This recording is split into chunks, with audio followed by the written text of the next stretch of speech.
அப்படி நாளைக்கு alliance break ஆகுதுன்னா அப்ப வேற கதை பேசுவாங்க.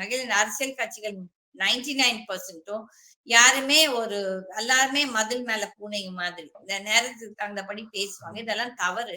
இஃப் த இஷ்யூ உண்மையா இருந்துச்சுன்னா, அது வந்துட்டு விஜய் அத எடுத்து சொல்லியிருந்தாருன்னா, வி ஹேவ் டு அப்ரிஷியேட். அதே மாதிரி மேம் விஜய் வந்து பேசுறப்ப அந்த பகுதியில திருவாரூர் பகுதியில இருக்கக்கூடிய ஒரு அமைச்சர் வந்து மக்கள் பணி பார்க்காம இந்த திமுக குடும்பத்துக்கான பணியை தான் பார்த்துக்கிட்டு இருக்காரு அப்படின்ட்டு மென்ஷன் பண்ணி வந்து சொல்றாரு. யாரை மென்ஷன் பண்றாரு அப்படின்றது தெரியும். விஜய் வந்து we can see in most of the areas. இப்ப திருவண்ணாமலை ஈவாவேலு பார்த்தனா அவங்களும் ஸ்டாலினோட வீட்டு வேலை தான் பாக்குறேன்னு சொல்றாங்க. நீங்க பாத்தீங்கன்னா இந்த மெட்ராஸ்ல இருக்க என்ன சேகர் பாபு அவருமே அந்த மினிஸ்டரோட சீஃப் மினிஸ்டரோட வீட்டு வேலை தான் பாக்குறாரு. துர்கா தான் அவர் எல்லா வேலையும் செய்யறான்னு சொல்றாங்க. இது வந்து I think he has mentioned it CRP இந்த டிஆர் பாலுவோட பையன்